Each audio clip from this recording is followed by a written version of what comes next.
Sir, over to you. Thank you Randeep. नमस्कार, good afternoon, आप सबका स्वागत है।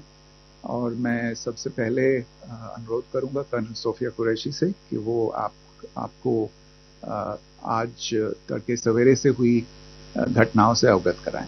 Colonel Qureshi. Thank you sir. नमस्कार। 8 से 9 मई 2025 की मध्य रात्रि को पाकिस्तानी सेना ने सैन्य बुनियादी ढांचे को निशाना बनाने के इरादे से पूरी पश्चिमी सेना पर भारतीय वायु क्षेत्र का कई बार उल्लंघन किया। यही नहीं बल्कि पाकिस्तानी सेना ने नियंत्रण रेखा पर भारी कैलिबर वाले हथियारों से गोलीबारी भी की। अंतर्राष्ट्रीय सीमा और नियंत्रण रेखा पर लेह से लेकर सरक्रीक तक 36 स्थानों पर 300 से 400 लगभग ड्रोनों का इस्तेमाल घुसपैठ का प्रयास करने के लिए किया गया। भारतीय सशस्त्र बलों ने काइनेटिक व नॉन काइनेटिक साधनों का उपयोग करके इनमें से कई ड्रोन्स को मार गिराया। इतने बड़े पैमाने पर हवाई घुसपैठों का संभावित उद्देश्य वायु रक्षा प्रणालियों का परीक्षण करना और खुफिया जानकारी इकट्ठा करना था। ड्रोन के मलबे की फोरेंसिक जांच की जा रही है। प्रारंभिक रिपोर्ट्स से पता चलता है कि वे तुर्की के असीस गार्ड सोंगर ड्रोन्स हैं। इसके उपरांत रात में पाकिस्तान के एक सशस्त्र यूएवी ने भटिंडा सैन्य स्टेशन को निशाना बनाने की कोशिश भी की, जिसे पकड़ा गया और उसे निष्क्रिय कर दिया गया। पाकिस्तानी हमले के जवाब में पाकिस्तान में 4 हवाई रक्षा स्थलों पर सशस्त्र ड्रोन्स लॉन्च किए गए। इनमें से एक ड्रोन एडी रडार को नष्ट करने में सक्षम रहा। पाकिस्तान ने जम्मू कश्मीर के तंगधार, उरी, पुंछ, मेंढर, राजौरी, अखनूर और उधमपुर में भारी कैलिबर आर्टिलरी गन और सशस्त्र ड्रोन्स का उपयोग करके नियंत्रण रेखा के पार गोलीबारी भी की, जिसके परिणाम स्वरूप भारतीय सेना के कुछ जवान हताहत हुए और घायल हुए। भारतीय जवाबी कार्रवाई में पाकिस्तानी सेना को भी बड़ा नुकसान पहुंचाया गया। इसके अलावा पाकिस्तान का गैर जिम्मेदाराना व्यवहार फिर से सामने आया। 7 मई 2025 को रात 8:30 बजे एक असफल अकारण ड्रोन और मिसाइल हमला करने के बावजूद पाकिस्तान ने अपना नागरिक हवाई क्षेत्र बंद नहीं किया। पाकिस्तान अपने नागरिक विमानों को ढाल के रूप में इस्तेमाल कर रहा है, जबकि उसे अच्छी तरह से पता है कि भारत पर उसके हमले से हवाई रक्षा की तीव्र प्रतिक्रिया होगी। यह भारत और पाकिस्तान के बीच अंतर्राष्ट्रीय सीमा के पास उड़ान भरने वाले अंतर्राष्ट्रीय उड़ानों सहित नागरिक विमानों के लिए सुरक्षित नहीं है। यहाँ स्क्रीन शॉट में पंजाब सेक्टर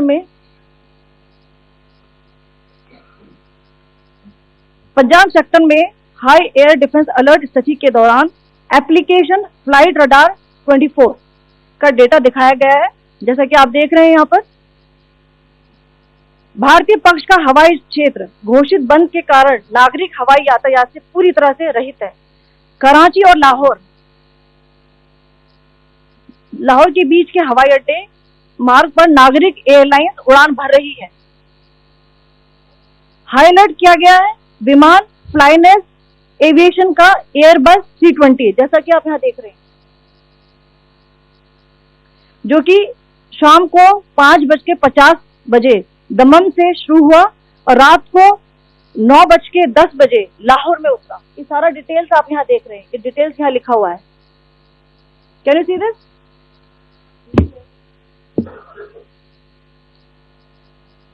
भारतीय वायुसेना ने अपनी प्रतिक्रिया में काफी संयम दिखाया और इस प्रकार अंतर्राष्ट्रीय नागरिक विमान सेवा की सुरक्षा सुनिश्चित की। धन्यवाद। जय Hind.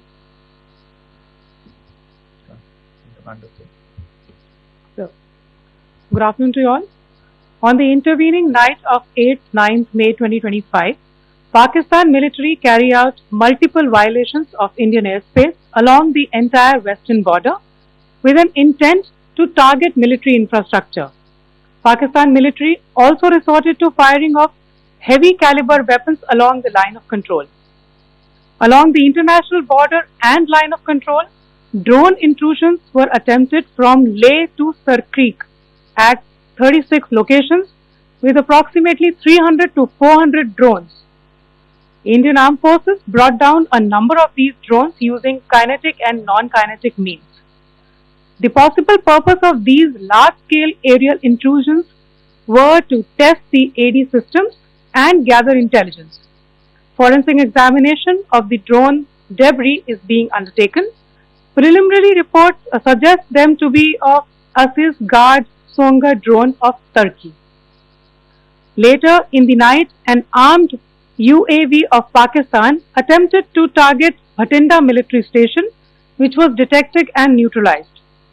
In response to the Pakistani attack, armed drones were launched at 4 air defense sites in Pakistan. One of the drones was able to destroy an AD radar. Pakistan also carried out artillery shelling across the line of control using heavy caliber artillery guns and armed drones at Tangdhar, Uri, Poonch, Mendhar, Rajouri, Akhnur and Udhampur in Jammu and Kashmir area, which resulted in some losses and injuries to Indian Army personnel. Pakistan Army also suffered major losses in Indian retaliatory fire. Additionally, Pakistan's irresponsible behavior again came to fore.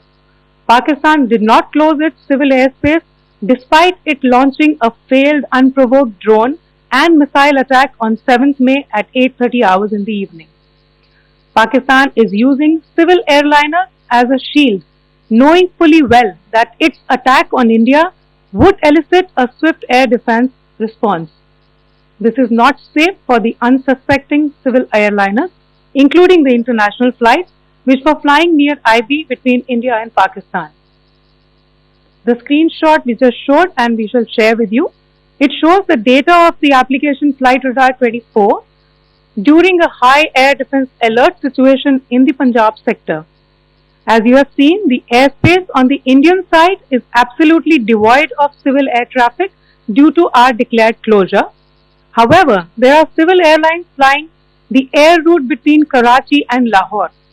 Amongst the other civil aircraft that you can see, we have highlighted an aircraft which is Airbus 320 of Flynas Aviation, which was originated from Dammam at 1750 hours and landed later at Lahore at 2110 hours in the night.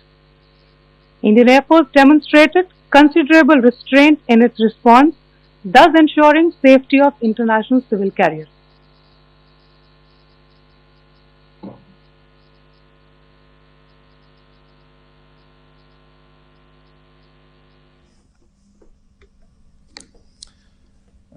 Thank you, Colonel Qureshi, Wing Commander Singh.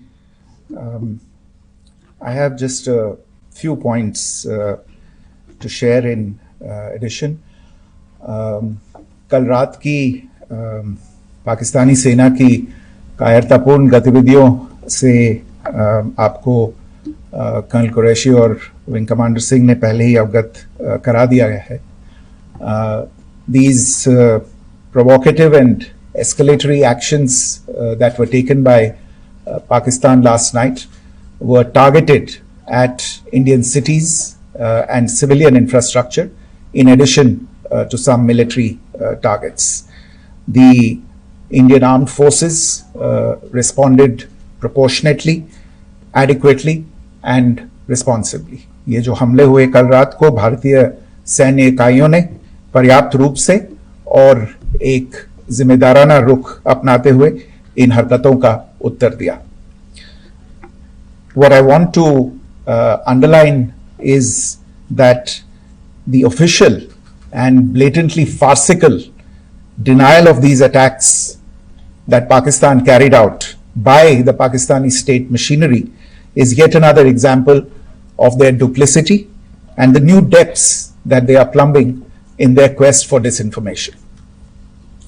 The other point in the same vein is that they did not target or attack any religious places. You would recall that yesterday I shared with you an incident related to the attack on a Gurdwara in Punch. Instead of owning up to these attacks, Pakistan made the preposterous and outrageous claim that it was the Indian Armed Forces and the Indian Air Force that was targeting cities like Amritsar and trying to put the blame on Pakistan. This is nothing but a desperate attempt by Pakistan to disown its acts of aggression, but it is also true to type in its effort to deceive and mislead the world. It will not succeed. The Gurdwara in Punch in particular was attacked by Pakistan, and some local members of the Sikh community, including a Ragi of the Gurdwara, lost their lives in this incident, as I shared yesterday. TV पर आप इस हमले के चित्र देख सकते हैं. In addition, that we would attack our own cities is the kind of deranged fantasy that only the Pakistani state can come up with. Perhaps they do it because they are well versed in such action, as their history would show. The last point I wanted to make this evening is again this disinformation that is coming from Pakistan about India targeting the Nankana Sahib Gurdwara through a drone attack. This is again yet another blatant lie and part of Pakistan's disinformation campaign. As we saw in the Pahalgam attack, Pakistan is again trying desperately to impart a communal hue to the situation with an intention to create discord. Again, we are not surprised. India's steadfast unity in itself is a challenge to Pakistan. Let me stop there. I have time only for a few questions and be happy to try and answer them. First, I call Siddhant. Siddhant, please. Hi, sir. I'm Siddhant from Beyond. So this is Siddhant. Behind, please. The other Siddhant. Yes. Hi, sir. I'm Siddhant from CNN News 18. Sir, I only want to know from you the status of Kartarpur corridor. Is it open or not? Okay. I think you're all aware of the situation along the entire India-Pakistan border and the areas around the line of control. In view of the existing security scenario, the services of the Kartarpur Sahib corridor have been suspended till further directions. We'll update you as and when there is a change in the situation. Question here, Rishabh. So, good evening, Rishabh from Times Now. So, you spoke about religious places being hit in Jammu. There's another religious place which is Carmeline Nun church that has been hit. What do you have to say about this? Yeah, actually, we do have some information about this extremely regrettable and condemnable incident during heavy shelling across the line of control in the early morning of 7th May. A shell fired from Pakistan landed just behind the Christ School run by the Carmelites of Mary Immaculate congregation in Punch. Tragically, the shell fired from Pakistan hit the home of 2 students of the Christ School. Both students unfortunately lost their lives and their parents were severely injured. Another Pakistani shell struck a Christian convent of nuns belonging to the congregation of the Mother of Carmel, damaging water tanks and destroying solar panel infrastructure. Several priests, nuns, school staff, and local residents took refuge in an underground hall beneath the Christ School during the shelling by Pakistan. The school happened to be closed at the time, fortunately. Otherwise, more losses would have occurred. Again, we have seen the Pakistani side targeting and shelling places of worship with a particular design. This includes gurdwaras, these convents and temples. This is a new low, even for Pakistan.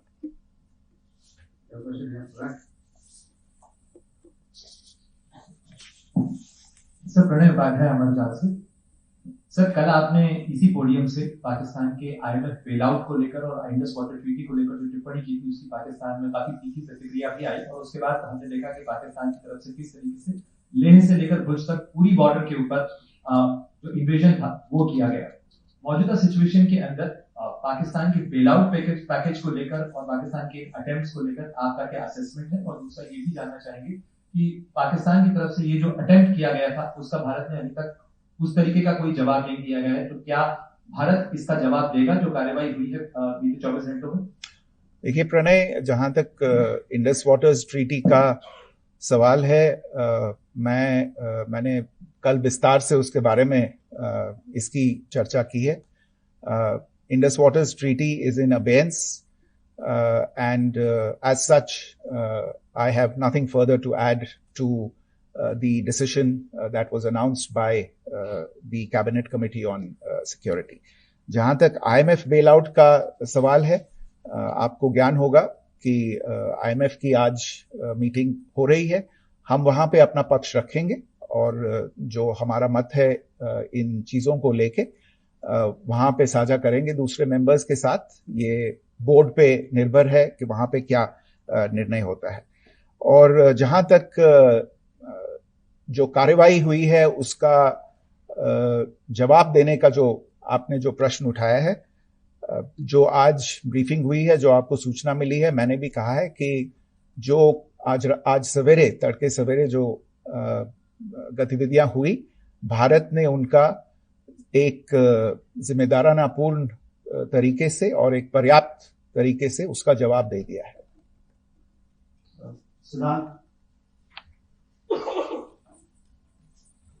Hi sir, Siddhant from Beyond. Sir, the External Affairs Minister has spoken to many of his counterparts around the world.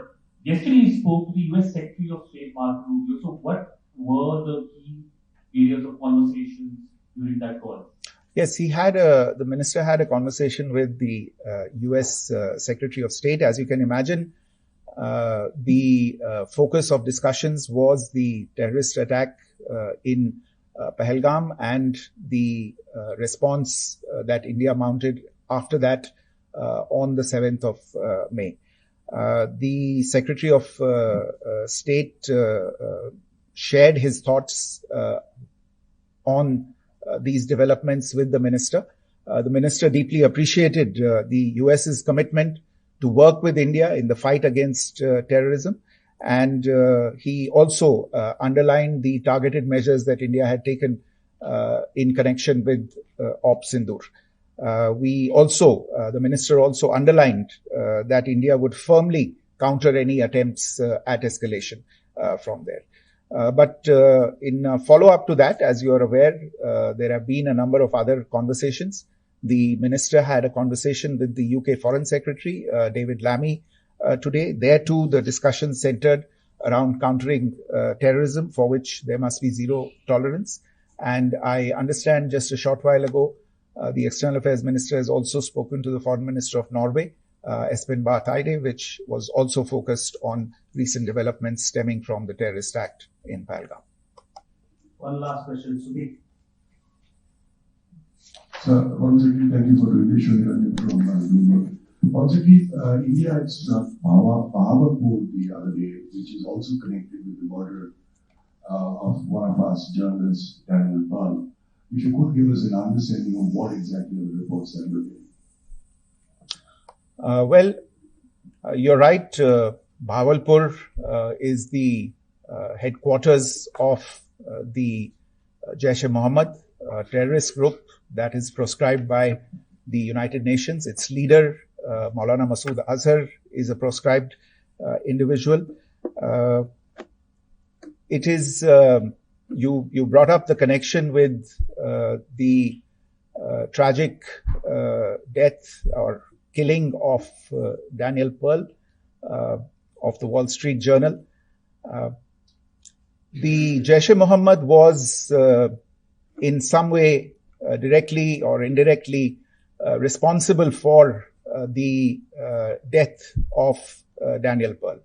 But the real connection is through Ahmed Omar Saeed Sheikh, the British Pakistani jihadi who was held in India, but was finally released in 2000, and he was the person who lured Daniel Pearl to his eventually leading to his murder. So these are all obviously connected figures, connected individuals, connected institutions, and the attack on Bahawalpur, on that facility of the Jaish-e-Mohammed in Bahawalpur is, I would imagine, a fitting part of this unfortunate incident. Thank you all.